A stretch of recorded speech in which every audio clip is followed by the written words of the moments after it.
Les bons conseils du bricolage, et fini la galère. Pour faire votre moteur à mouvement perpétuel, il vous faudra un ventilateur de PC. Donc impératif de prendre un ventilateur 12 volts avec, vous voyez, 7 hélices. Vous prenez 7 rondelles métalliques de taille identique et vous allez prendre des aimants de disque dur. Pour commencer, nous allons venir coller les rondelles métalliques sur l'extérieur des pales. Vous voyez? Donc il faut absolument, pour éviter de créer un déséquilibre, les coller uniformément. C'est-à-dire que sur la pale, quand vous l'avez collé à cette position, sur les autres pales, il vous faut absolument les coller au même endroit. C'est-à-dire que vous n'allez pas coller une rondelle ici, puis une autre à l'extérieur de la pale ou à l'intérieur. Si elle est au milieu de la pale, toutes les rondelles doivent se trouver au milieu de la pale. Vous prenez un pistolet à colle, que vous aurez fait chauffer au préalable, une petite noix de colle, et vous allez venir, comme je vous l'ai dit, coller votre rondelle. Et vous faites l'opération sur toutes les pales. Donc un petit peu de colle. Arrangez-vous pour pareil, hein, la colle que vous mettez soit uniforme. Pour pas de créer, on va dire, déséquilibre. Après, ça risque de faire un contrepoids.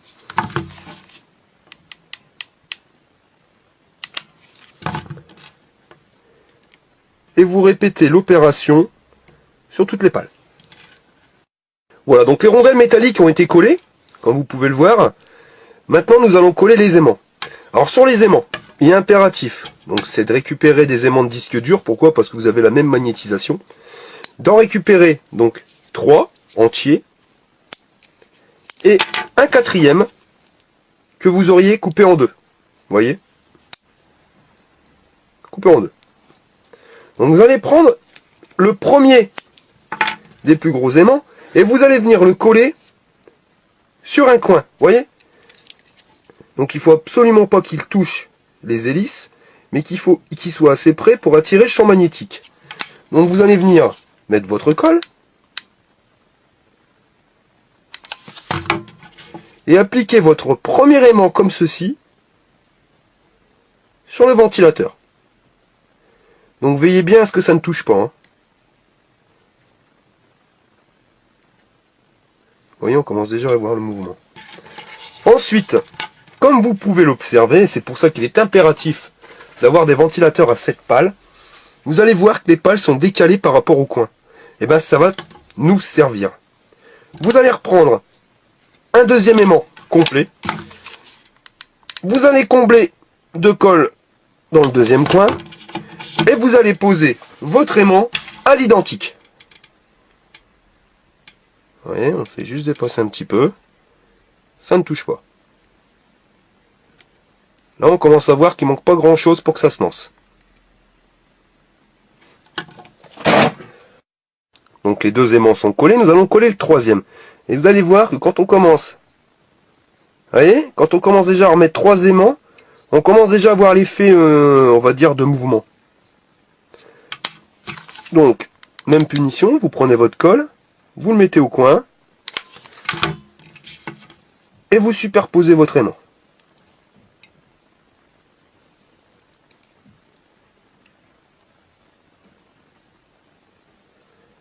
Voilà. Il ne nous restera plus qu'à mettre le dernier aimant. Alors le dernier, c'est le plus délicat à positionner.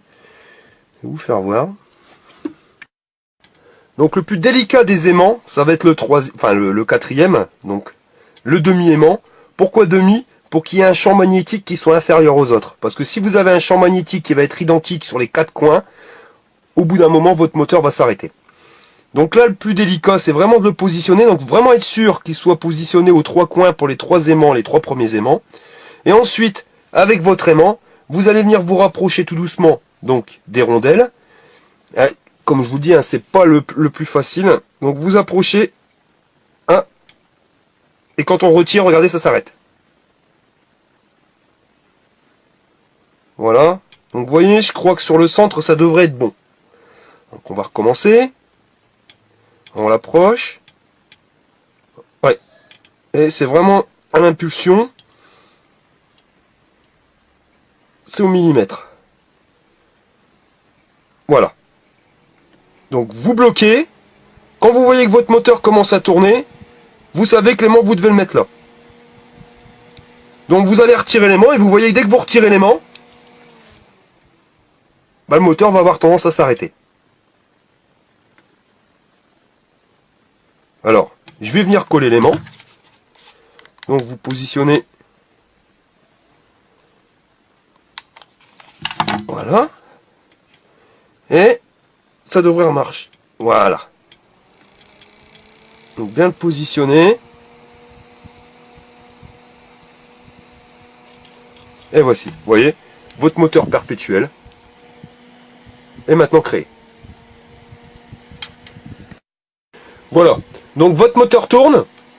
Vous allez le poser sur la table pour être sûr que vos aimants sont bien réglés, parce qu'il y arrive, hein, je ne vais pas vous mentir, sur ce tuto, j'ai dû recommencer 4 fois au niveau des aimants, parce qu'il suffit juste qu'il y ait un des aimants qui soit pas bien positionné, et votre moteur va prendre du retard et va finir par s'arrêter.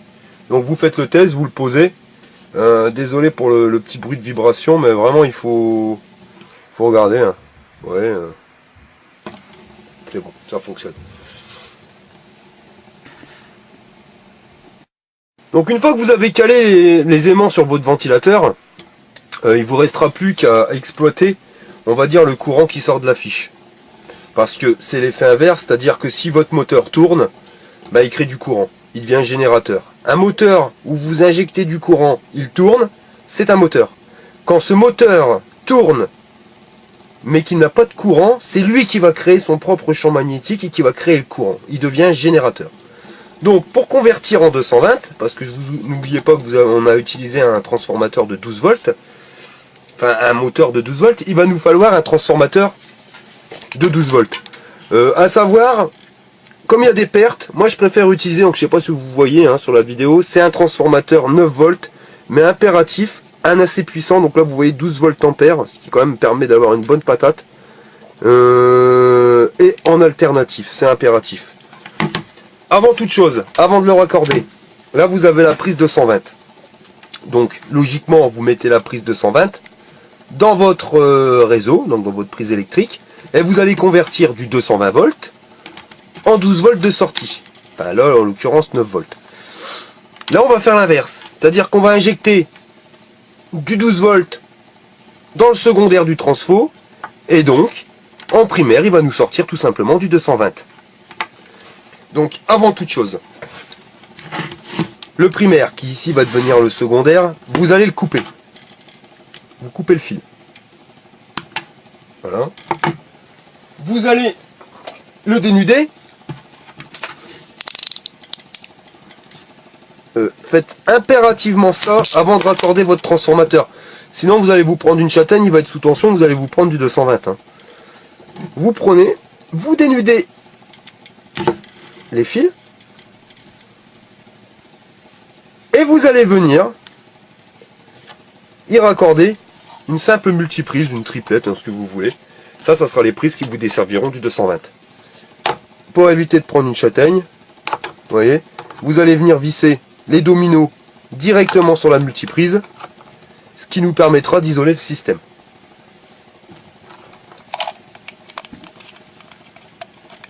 Donc avec un tournevis, vous venez brancher les deux fils sur le domino.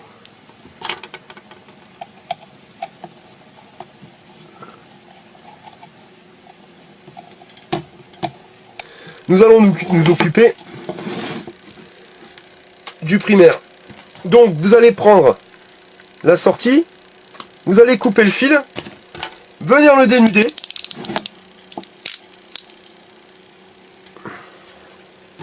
Ensuite, vous allez venir couper le fil du ventilateur. On va essayer de récupérer, de couper directement la gaine. Vous allez couper le fil jaune. Pour l'expérience, on aura besoin uniquement du fil rouge et du fil noir. Donc je vous disais donc de venir raccorder le fil noir sur un domino et de venir le mettre sur le fil noir du ventilateur.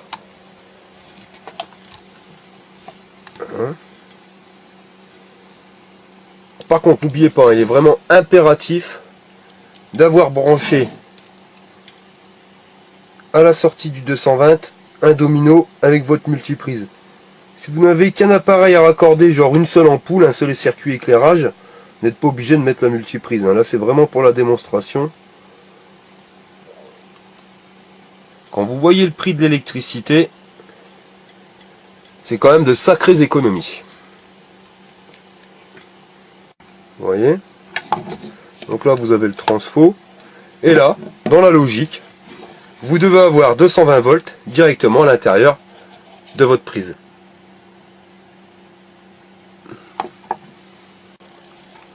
Voilà, vous positionnez le transfo comme ceci. Et nous allons faire le test. Donc nous allons maintenant passer au test de notre machine. Alors, vous allez le voir, nous allons brancher une première ampoule. Donc ampoule que voici. Nous branchons directement donc le fil sur la prise. Voilà. La première ampoule fonctionne. Nous allons raccorder une deuxième ampoule.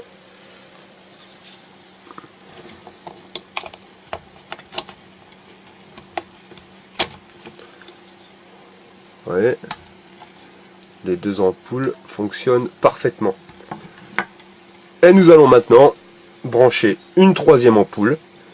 Donc c'est des ampoules 70 watts. Je sais pas si on le voit sur la vidéo. Mais 70 watts. Donc vous voyez 70, 140, cela c'est pas énorme. Bon, je vous dis on peut faire facilement 1000 watts. Mais oubliez tout ce qui va être appareillage électronique. Là l'électronique vous risquez d'avoir des soucis. Si vous branchez un appareillage électronique, je vous garantis pas qu'il tienne un an avec ce système là. Même si ça pourrait fonctionner, mais il y aura quand même des variations de tension. Et voilà. Nous venons de raccorder 3 ampoules. Vous voyez, très simplement. Aucune triche, aucune. 3 ampoules fonctionnent sur notre système.